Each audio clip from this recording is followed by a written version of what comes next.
Hello everyone, welcome to your class of Vocabulary 1. This is your first verbal class and let's start with that. So here we are going to learn how to retain new words, which is a big problem nowadays. ठीक है? So top reasons one should improve your vocabulary is number 1, vocabulary improves your communication. Being able to choose words with greater precision, a good vocabulary often makes your communication simple. अगर आपको correct word पता है वो feeling बताने का या कुछ चीज बताने का, तो आपका कम्युनिकेशन ईजियर हो जाता है rather than explaining not very aptly कि आपको क्या बताना है. Correct. The difference between the right word and the almost right word is the difference between lightning and lightning bug. Lightning bug is nothing but your firefly. ठीक है, तो ये कितना बड़ा डिफरेंस हो जाता है. Second, vocabulary opens your mind. When you lack words, you shut down new insights and lines of reasoning. तो अगर आपको vocabulary आपका strong नहीं है and there is someone who's maybe talking about astrophysics or something and he uses some big words, you might not understand it, and which is why you shut yourself down to new insights and new lines of reasoning, new perspectives. So it is a problem. So vocabulary opens your mind because you can easily understand what सामने वाला person is saying. The limits of my language mean the limits of my world. Third, vocabulary gets you results. तो ये एक सर्वे हुआ था कि floor bosses का vocabulary score 32% है, फोरमैन का 42, सुपरिटेंडेंट का 51, मैनेजर्स का 62 and presidents and VPs which is the highest in the company का 87% है. Because professional success depends entirely on thinking and communication skills. तो आपका वोकेबलरी अगर अच्छा है, आप अच्छे से बात कर सकते हो, लिख सकते हो, आप अच्छे से कम्युनिकेट कर सकते हो, and hence your professional success can happen quickly. ठीक है. The big question, how to improve memory and retention. तो वर्ड के फंक्शंस क्या होता है? To write, to speak and to think. लिखना, बोलना और सोचना. टू स्पीक मतलब you have to learn the correct pronunciation. For example, हम ये जो वर्ड लिखते हैं MACHINE, इसका प्रोनाउंसिएशन अगर आप स्पेलिंग के हिसाब से करेंगे तो माचीन होगा, but it is machine? No, it is machine. You have to understand the correct pronunciation ताकि सामने वाले इंसान को पता चले कि आप क्या बोलने की कोशिश कर रहे हो. Second, to write, learn the correct spelling next. If I want to say that okay, sun is the brightest star in the sky, but मैं sun को because of the way it is pronounced मैं SON लिखूंगी, is that correct? No, because sun का spelling is SUN. So you should know the correct spelling to avoid errors. To think, master the literal and figurative meanings. तो English थोड़ा funny है क्योंकि words के यहाँ पे figurative और literal meanings होते हैं. I will give you an example कि I have kept the book on the table. तो इसमें ऑन जब यूज हो रहा है वो लिटरली ये बोल रहा है कि मैंने बुक को टेबल पे रखा है. बट अगर मैं ऐसे बोलूँ कि she is always on her phone, तो when I say this, is on her phone like वो अपने फोन पे बैठ गई है? नहीं, no, it just means that she is using her phone a lot. Correct. तो ये उसका फिगरेटिव मीनिंग हुआ. तो अगर आपको किसी वर्ड का लिटरल और फिगरेटिव मीनिंग दोनों पता है तो कम्युनिकेशन इजी हो जाता है. Now let's look at this word. How would you pronounce this word? Borgiosis or borgiosis, ऐसा कुछ आप pronounce करोगे, but that is incorrect. The way this is pronounced is bourgeois. ठीक है, it's a French word called bourgeois. आप जब online dictionaries करते हो या गूगल करते हो, आपको स्पीकर वाला साइन आएगा जिससे you can always understand the correct pronunciation of the word. So you should use this very often. Now bourgeois का आपको अगर स्पेलिंग याद रखना है तो आप कैसे याद रखोगे? BRGOSIS. आपको स्पेलिंग ऐसे करके याद रखना होगा. करेक्ट. बट उसका आपको याद रखना है दैट द मतलब that the pronunciation is bourgeois. Now bourgeois को एक सेंटेंस में हम लिखते हैं ताकि आपको समझे कि कॉन्टेक्चुअल मीनिंग आप निकालने का कोशिश कर पाओ. Modern bourgeois society said Nietzsche was decadent and enfeebled, a victim of excessive development of the rational faculties at the expense of will and instinct. तो बेसिकली नीशे कह रहा था कि modern dash society excessive development और rational faculties का victim बन गया है और उसने अपना विल और इंस्टिंक्ट खो दिया है. तो कॉन्टेक्चुअल से आपको समझा कि बुर्जुआ क्या मतलब हो सकता है. उसका मतलब है अ मिडिल क्लास सोसाइटी और a middle class person, this is the meaning of bourgeois, ठीक है। उसका प्लूरल जो यहाँ पे BOURGEOISIE है स्पेलिंग, बट उसको प्रोनाउंस करेंगे हम बुर्जुआसी, ठीक है। तो now that you know the meaning of the word, it will be easier to remember the word in context, ठीक है। मॉडर्न बुर्जुआ सोसाइटी, ये आपको अभी याद रहेगा क्योंकि it is easier to remember words with context. Let's look at these 5 words and हमें क्या करना है अब कि ये सब में से कोई एक ऑड मैन आउट है basis their meaning and we have to figure out which is the odd man out, ठीक है। तो couple, sever, rend, lacerate, slash, जो बाकी के सारे हैं 2 3 4 5 उन सब का मीनिंग होता है टू कट और to tear apart, but couple का मीनिंग होता है जोड़ना या दो या ज्यादा, करेक्ट। तो इसलिए that is the odd man out. Quail, suppress, एले, पैसिफाई, रफल। तो क्वेल, एले और पैसिफाई का मतलब होता है टू बी काम, सप्रेस का मतलब होता है टू सबड्यू, किसी को सबड्यू कर देना, बट रफल का मतलब होता है ट्रबल मचाना या फिर आप बहुत I am ruffling in my purse for that lipstick, वैसा रफल करना, ठीक है। तो which is why that is the odd man out. Third, cease, launch, initiate, commence, open. तो लॉन्च, इनिशिएट, कमेंस, ओपन सबका मतलब है कुछ शुरुआत करना, बट सीज का मतलब है किसी चीज का एंड करना, hence that is the answer. Fourth, brink, threshold, verge, brim, hub. तो ब्रिंक, थ्रेशोल्ड, वर्ज, ब्रिम ये सबका मतलब है there is a edge of something. For example, I have reached the threshold of my patience, I am on the verge of lashing out, the water is to the brim and it cannot fill more, something like this, correct। but hub is the middle point जहाँ पे most population होता है, it is the mid point of everything, so which is why that is the odd man out। fifth, eulogy, panegyric, obloquy, glorification, encomium। तो everything else except obloquy का मतलब होता है praise, obloquy का मतलब होता है abusive language, which is why it is the odd man out। Sixth, taciturn, reserved, clamorous, silent, tranquil। तो clamorous छोड़ के बाकी सब का मतलब होता है to remain silent और to remain calm, but clamorous का मतलब होता है to be noisy। Due to the clamorous baby, I was not able to sleep during the entire flight. That is clamorous, and which is why it is the odd man out। Sporadic, frequent, intermittent, scarce, discontinuous। इसमें सब में accept scarce किसी चीज का unlimited supply है, correct. Frequent मतलब बार बार मिल रहा है, स्पोरेडिक मतलब बार बार मिल रहा है, इंटरमिनेट मतलब हम इंटरमिनेट फास्टिंग करते हैं which is for long hours, discontinuous is continuity है, स्केर्स मतलब थोड़ा लिमिटेड है, कम है, which is why that is the answer. Eighth, यहाँ से आप क्या करना है कि आपके जो वर्ड दिए है, मतलब जो क्वेश्चन दिया है यहाँ पे लिम्पिड और मुकी, उन दोनों में there is a relation, this is a analogy, ठीक है। तो ये रिलेशन हमें समझना है और वो सेम रिलेशन या सिमिलर रिलेशन का ऑप्शन हमें मार्क करना है, ठीक है। तो लिम्पिड का मतलब होता है क्लियर, मर्की का मतलब होता है फॉगी, तो मतलब ये दोनों के बीच में रिलेशन है एंटोनिम का। तो we need to find out the correct antonym in these options. तो डेज्ड और क्लाउडेड सिनोनिम्स है, ऑब्सक्योर, वेग भी सिनोनिम्स है, bright and gloomy perfect antonym बनते हैं, तो आंसर वो होगा। But let's understand fourth and fifth का ऑल्सो। नेबुलस का मतलब वेग है और डिम का मतलब लाइट डिम हो जाना है, it is not antonym. Pellucid का मतलब है easy to understand and transparent का मतलब भी है, अगर ट्रांसपेरेंसी होगा तो it is ease to understand, which is why they are synonyms and not antonyms and it is not our answer, hence third is our answer, ठीक है। Let's look at ninth. Ease और elevate ये दोनों एक दूसरे के synonyms है, तो we have to find out synonyms in the given options. तो हमारा आंसर होगा क्वेश्चन एंड इंटरोगेट, क्योंकि वो दोनों का मतलब है किसी से सवाल पूछना, ठीक है। 10, सीक्रेट और क्लैंडस्टाइन। नाउ क्लैंडस्टाइन का मतलब होता है सीक्रेट, तो ये दोनों एक दूसरे के सिनोनिम्स हैं। Now we have to understand कि वैसा ही सिनोनिम और कौन सा होगा इधर। तो न्यूज, रूमर ऑपोजिट्स हो गया है, ब्लेटेंट, मॉडेस्ट भी ऑपोजिट हो गया है, ओपन क्लोज ऑपोजिट हो गया है, तो फर्स्ट और सेकंड। नाउ ओवर्ट का मतलब मैनिफेस्ट करना है, कोवर्ट सॉरी फ्यूरेटिव का मतलब और स्टेल्दी का मतलब है सीक्रेट।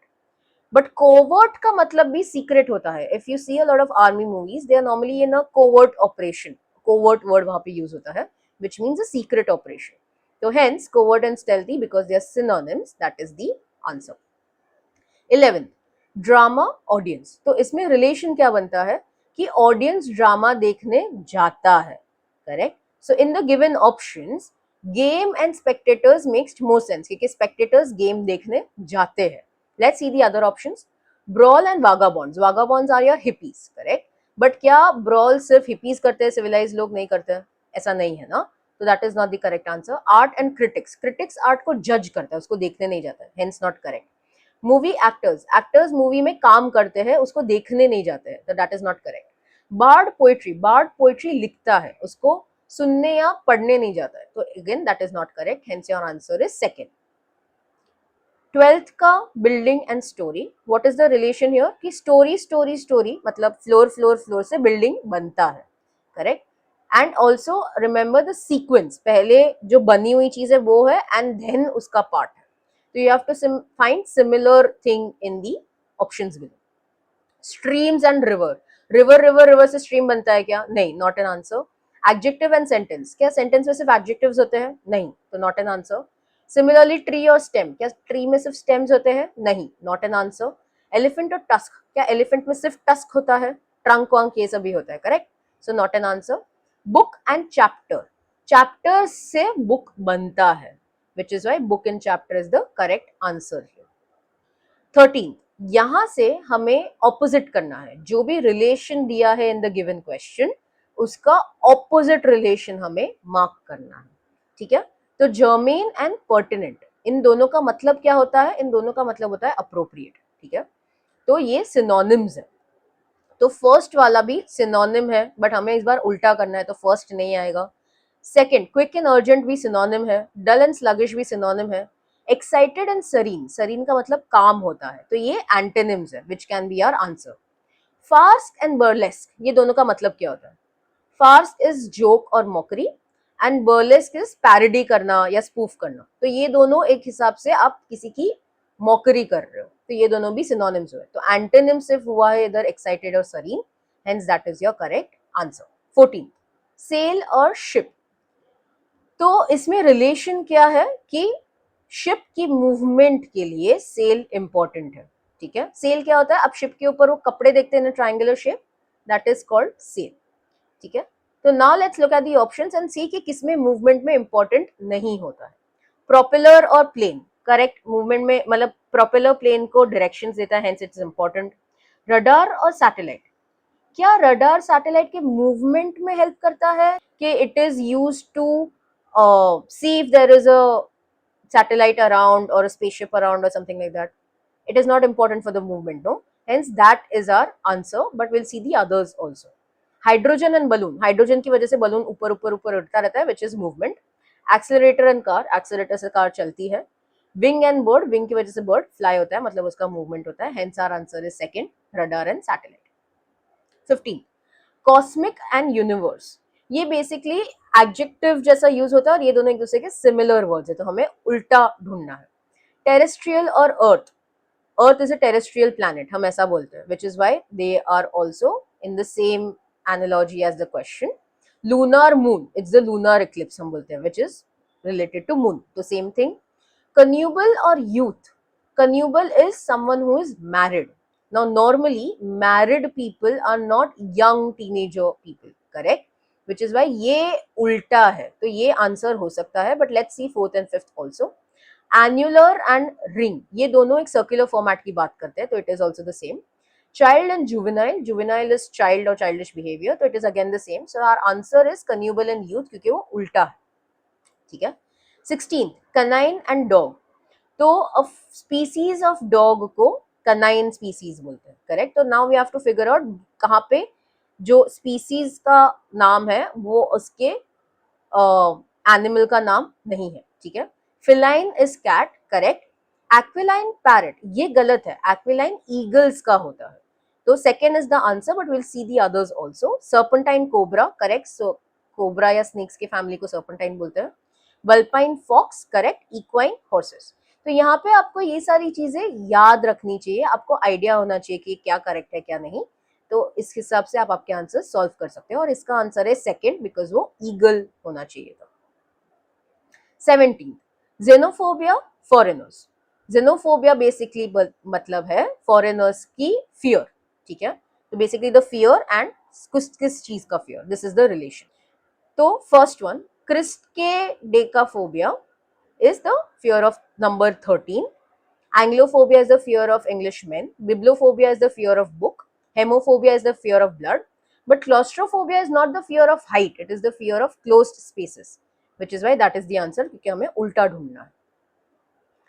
18, अभी यहाँ पे क्या है, आपको दो ब्लैंक स्पेसेस दिए हैं in the sentence and you have to fill the appropriate option in the blank sentences. आपको ऑप्शन में भी दो वर्ड्स दिए हैं, तो first word will go into the first blank and second word will go into the second blank.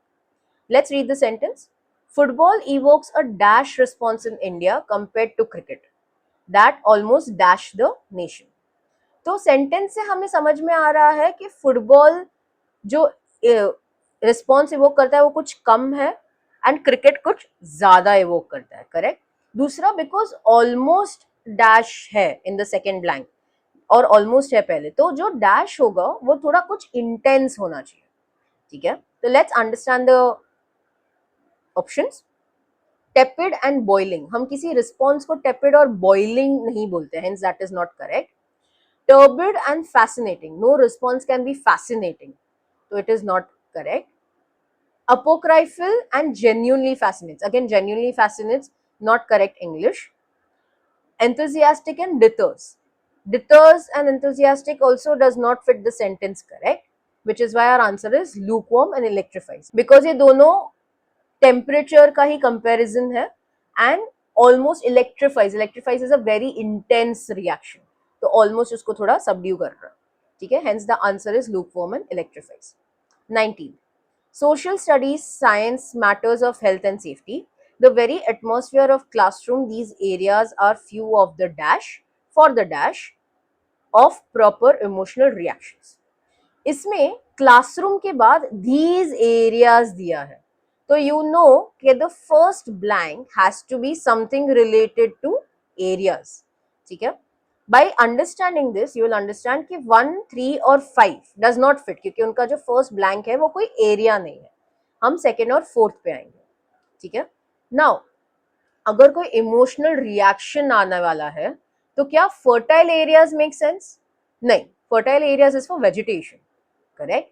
तो आपका answer सिर्फ बचता है answer option 4, which is important areas and formation, hence that is your answer. Let's look at 20th.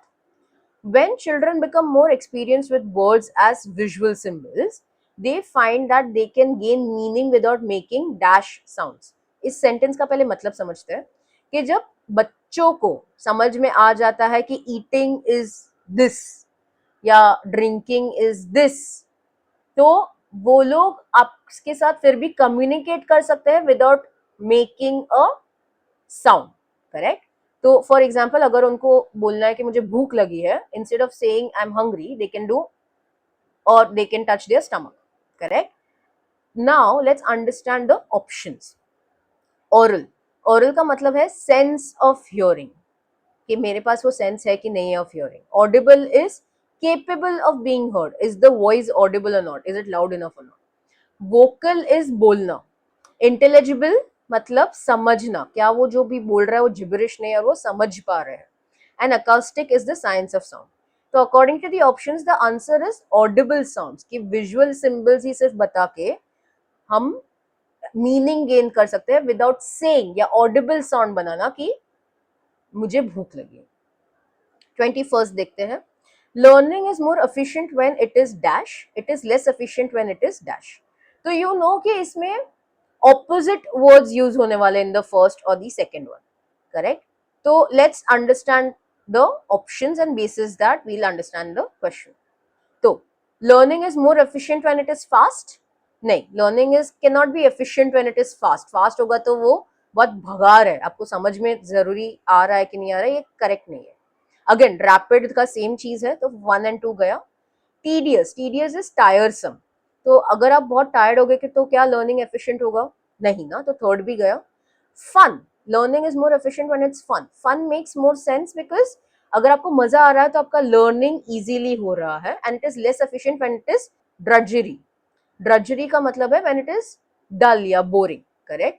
तो अगर आप bore हो जाओगे तो आप सो जाओगे, आपको एफिशिएंसी नहीं मिलेगा ऑफ लर्निंग। तो fourth makes sense, but fifth भी देख लेते हैं।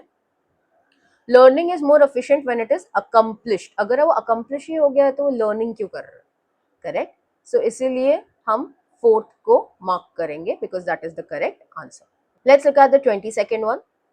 To a greater or lesser degree, all civilized countries of the world are made up of small class of rulers dash and of large class of subjects dash. Civilized countries की यहाँ पे बात हो रही है, ठीक है। तो फर्स्ट ऑप्शन देखते हैं, formed by a small minority who are uncivilized. Again civilise countries का बात हो रहा है तो अनसिविलाइज वाला ऑप्शन नहीं आएगा। Powerful, corrupt, pointless crusaders, pointless crusaders again civilise country है तो वो लोग पॉइंटलेस क्रूसेडर्स नहीं होंगे, तो ये भी गलत आएगा। Small class of rulers corrupted by too much power और and a large class of subjects corrupted by too much passive obedience, ये मुझे थोड़ा करेक्ट लग रहा है, बट हम आगे देखते हैं। A small class of rulers who are ruled, but rulers are not ruled, rulers will rule, correct, so hence fourth is also wrong.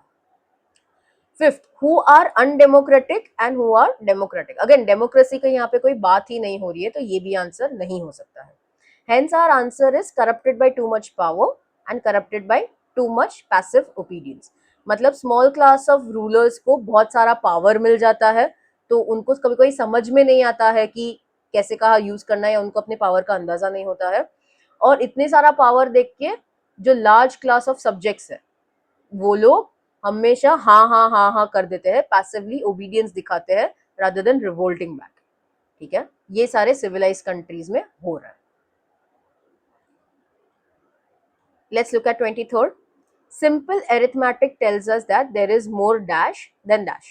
Now maths is something जिसमें हम आप कोई innovation नहीं कर सकते हो या फिर आप कोई नई चीज नहीं ला सकते हो. It is full of rules and formulas and how to solve it, correct? So let's keep that in mind while solving this. First, implausible and impossibility.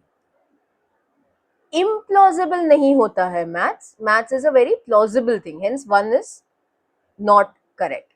ठीक है. Second, improvisation and improvement. There is more improvisation. आप maths में improvisation नहीं कर सकते क्योंकि वो rules and regulations set है. Hence that is wrong. Impracticality and knowledge. Maths is not impractical. It is one of the most practical subjects. Hence that is wrong. Improbability and probability. Maths में कोई probability improbability की बात ही नहीं होती है. Even though it is a subject or it's a topic of maths, please understand कि यहाँ पे हम English कर रहे हैं और आपको वो word का मतलब करना है, correct? हम 2+2 का 50% चांस नहीं है कि वो 4 होगा, वो guaranteed 4 होगा, तो probability का कुछ conversation ही नहीं आना चाहिए. Hence fourth is also not correct. Imitation and innovation. This makes more sense because simple arithmetic tells us there is more imitation. अब जितनी बार 2+2 आएगा अब 2+2 4 ही करोगे, आप उसको imitate ही कर पाओगे rather than innovation. आप उसमें कुछ नया innovate नहीं कर पाएंगे, specifically when it is simple arithmetic which is your board mass, ठीक है. So hence this is your correct answer. Let's look at 24th. As a step towards protesting against the spiraling prices, the farmers have decided to stage a picket in effort to dash. Stage a picket मतलब protest करना, ठीक है. तो let's understand the options. First, show their virility. Virility का मतलब होता है masculinity, कि मैं मर्द हूँ. बट उसके लिए प्रोटेस्ट करना, स्पाइरलिंग प्राइजेस, ये सब इरेलेवेंट हो जाता है, तो one is not okay. Second, make themselves heard. This makes sense क्योंकि आप प्रोटेस्ट करते हो अटेंशन पाने के लिए. अटेंशन किसका? तो उस इंसान का जो आपकी बात सुने, समझे, मे बी उस हिसाब से एक्शन ले. तो this makes more sense, but let's see the other options also. Curb the prices. Curb the prices थोड़ा फ्यूचर हो गया, उसके पहले आएगा अटेंशन सीकिंग या सुनाना खुद को, correct. Fourth, topple the government. सिर्फ स्पाइरलिंग प्राइजेस की वजह से उनको गवर्नमेंट टॉपल नहीं करना है, उसको बस चाहिए कि गवर्नमेंट मेरी बात सुने, तो फोर्थ भी नहीं आएगा. Showcase there ideology. फार्मर्स का आइडियोलॉजी प्रोटेस्ट करना नहीं है, फार्मर्स का आइडियोलॉजी बहुत सारा है, वो फिलहाल कहीं प्रॉब्लम में है इसलिए वो प्रोटेस्ट कर रहे हैं ताकि वो अटेंशन गेन कर सके ऑफ द गवर्नमेंट. तो hence the answer is answer option 2. ठीक है. Let's see 25th. Science is a sort of news agency comparable dash to other news agencies. तो साइंस भी बेसिकली इधर उधर जांच करता है, अंडरस्टैंड करता है, रिपोर्ट्स बनाता है और वो रिपोर्ट सब जगह फैलाता है. तो इस हिसाब से वो थोड़ा बहुत न्यूज एजेंसी की तरह भी है. ठीक है. Now let's look at the options. Principally और चीफली 1 and 5 बिकॉज वो एल वाई में एंड हो रहा है, दे आर एडवर्ब्स. और इस सेंटेंस में बिकॉज ये वर्ब के पास कुछ नहीं है, जो डैश है वो वर्ब के पास नहीं है, तो एडवर्ब्स डालना ग्रामेटिकली इनकरेक्ट होगा, which is why 1 and 5 can not be the answer. Third वाला जो है in principal ending with PAL is college का प्रिंसिपल. इधर कॉलेज के प्रिंसिपल की कुछ बात नहीं आ रही है, तो थर्ड वाला भी नहीं होगा. फोर्थ वाला जो है in spirit and in form, मतलब कि वो एग्जैक्टली न्यूज एजेंसी जैसा है. बट क्या साइंस एग्जैक्टली न्यूज एजेंसी जैसा है? नहीं. Correct. Hence your answer is in principle. के मेन तो ऐसा टाइप का है, बट साइंस के पास और भी अलग अलग चीजें हैं करने की. ठीक है. 26th. Most political leaders acquire their position by causing a large number of people to believe that these leaders are dashed by altruistic desires. Altruistic मतलब selfless desires. तो most political leaders अपनी position लेते हैं large number of people को ये विश्वास दिला के कि वो अपने altruistic desires से dash है. This is the question. Let's look at the options. Actuated मतलब to move to action, उस पे action लेना. कन्विंस मतलब मुझे मेरे altruistic desires, I am convince कि वो मेरे डिजायर्स अल्ट्रिस्टिक है, that can not be the option. Categorised, ऐसे कैटेगरी बना देना, again not relevant. Led is to live by it, but if the political leader is living by it, उससे जनता का फायदा नहीं हो रहा, तो अगेन नॉट करेक्ट. स्वेड मतलब इन्फ्लुएंस हो जाना, बट पॉलिटिकल लीडर इन्फ्लुएंस करेगा, वो खुद नहीं होएगा, तो again that is not correct, which is why the answer is answer option 1. आप political leaders choose करते हो who can do actions on the things that the person says. ठीक है. So actuated is your answer. Let's look at 27th. Everyone will admit that swindling मतलब किसी को धोखा देना, one's fellow beings मतलब अपने आजू बाजू के लोग, is a necessary practice. Upon it based the really sound commercial success formula. तो एक फॉर्मूला है बेसिस किसी को चीट करना. ठीक है. जो कमर्शियली सक्सेसफुल फॉर्मूला है. अभी this dash sound like a formula, should not be very long and should understand correctly. ठीक है. Now let's look at the options. Sell what you can not buy back, वो ऐसा commercially success तो नहीं है, मतलब it is not okay, it is very narrow. Second, buy what you will sell to another at a higher price. Now this makes more sense, but it is not written very right. It is very lamba. Third, buy cheap, sell dear. Second और third का मतलब same है. Sell dear मतलब sell more expensive, but third sounds better, sounds like a formula. So I think third is the answer, but fourth और fifth भी देख लेते हैं. Sell what you can, do not buy from a competitor. ये आपको commercially sound success formula नहीं लग रहा है, ये one of the rules types लग रहा है. Fifth, buy cheap and sell on credit. On credit करेंगे तो धंधा बन जाएगा, तो that is not a commercially success formula. Hence your answer is answer option 3, buy cheap and sell dear. ठीक है. आपको डियर का इधर फिगरेटिव मतलब पता होना चाहिए था to understand this. Now I hope you will remember it. Okay, now we are moving into a different kind of question. इसमें पैसेज दिया है. पैसेज में आप देखोगे तो ब्रैकेट्स में 28, 29, 30, 31 ऐसे नंबर्स दिए हैं. Correct.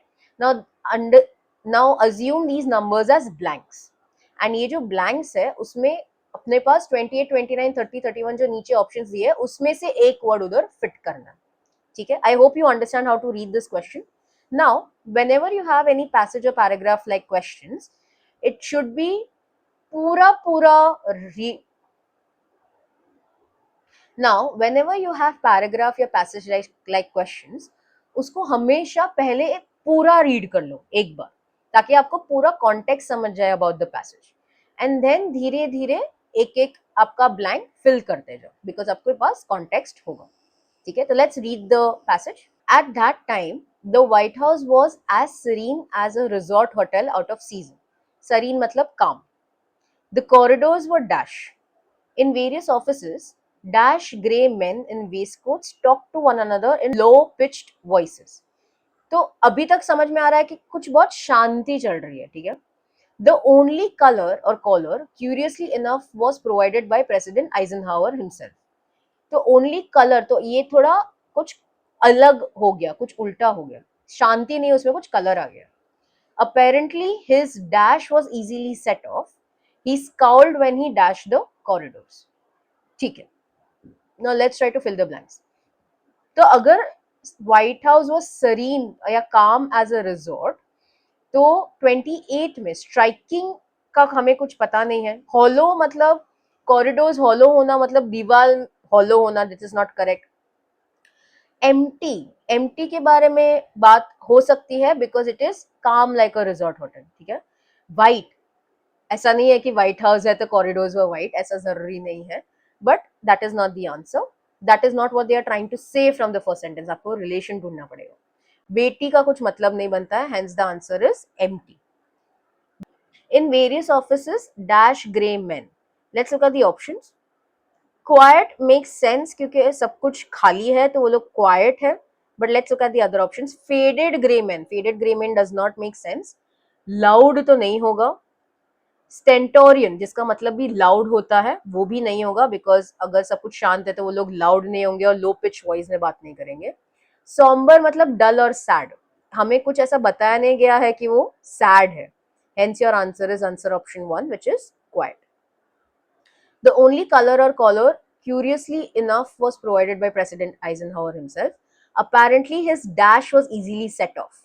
And he scowled. Scowled मतलब गुस्से वाला एक्सप्रेशन होता है ना, वो बनाना, ठीक है.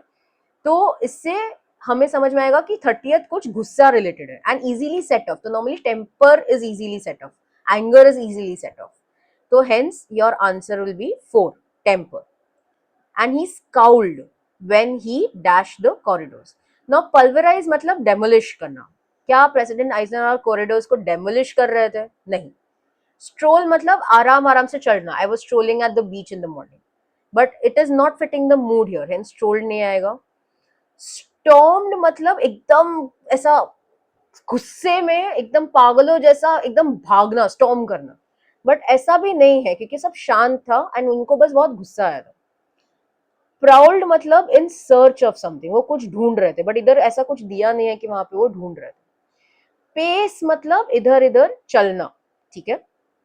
तो out of all of this, pace seems the most logical option. Pace एक और आपको बताओ तो, अगर आप कभी बाहर गए हो एंड आप लेट आए हो तो आपके मम्मी या पापा एकदम गुस्से में हॉल में ऐसे ऐसे ऐसे चलते हैं आगे पीछे. That is called pacing the hall. Correct? So pace is the correct answer based on the context and the mood set in the passage. I hope you understood this. Let's move to the next one. यहाँ पे अब क्या direction है कि passing जो ये word दिया है वो 5 सेंटेंस में यूज हुआ है. बट ये 5 सेंटेंस में से कोई एक सेंटेंस में गलत तरीके से यूज हुआ है and we have to identify the गलत sentence. Let's look at the sentences. First, she did not have passing marks in mathematics. वो पास होने लायक मार्क्स नहीं थे, which is correct. Second, the mad woman was cursing everybody passing her on the road. Passing her on the road is as if उसके अंदर घुस के जा रहे थे, as if the mad woman is a ghost. But is that the case? No. So second should be the answer कि incorrectly passing use हुआ है. But let's look at the others also. Third, at the birthday party, all children enjoyed a game of passing the parcel. Correct है. Fourth, a passing taxi was stopped to rush the accident victim to the hospital. अभी passing by taxi इधर नहीं होगा, इधर passing taxi ही होगा. That is how English works. तो that is also correct. The court passed on legality of wire tapping. Court ने order pass कर दिया, तो that is also correct.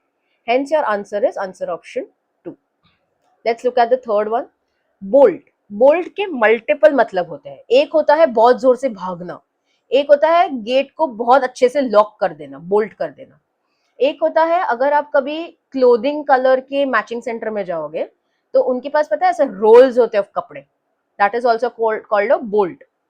And एक होता है एकदम अचानक से एकदम बैठ जाना. ठीक है, these are different meanings of bolts. Now that we understand this, let's look at the options. First, the shopkeeper showed us a bolt of fine silk. Correct? हमने बोला कि bolt मतलब वो roll भी होते हैं. Second, as he could not move, he made a bolt for the gate. Now this is illogical ना, अगर वो हिल भी नहीं सकता था तो वो गेट की तरफ भागा कैसे? करेक्ट, तो मेरे हिसाब से सेकंड होना चाहिए, but let's look at the others also. Third, could you please bolt the door? क्या आप डोर लॉक कर सकते हो? एकदम इंटेंसली लॉक कर सकते हैं, which is correct. The thief was arrested before he could bolt from the scene of crime. Correct, वो भाग नहीं पाया. Fifth, he sat bolt upright on hearing the news. एकदम अचानक से अपराइट बैठ गया, which is also correct. Hence your answer is answer option 2. It logically does not follow.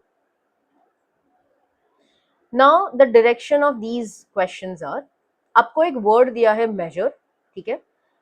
Table के लेफ्ट साइड में आपको डायरेक्ट डिक्शनरी डेफिनेशंस दिए हैं, मेजर की बहुत सारी डेफिनेशंस होती है, और राइट साइड में उसी डेफिनेशन को किसी में यूज किया है. नाउ हर एक डेफिनेशन को एक ही बार यूज किया है और आपको वो मैच द फॉलोइंग करना है. एंड ऑप्शन 1 2 3 4 5 जो दिया है वो मैच द फॉलोइंग वाले ऑप्शन है. Let's try and understand. ठीक है, तो पहले हम सारे डेफिनेशंस पढ़ लेते हैं. साइज और क्वांटिटी फाउंड बाय मेजरिंग, ठीक है. वेसल ऑफ स्टैंडर्ड कैपेसिटी, ठीक है. suitable action, ठीक है. a certain extent or quantity, ठीक है. let's look at the usage. a measure was instituted to prevent outsiders from entering the campus.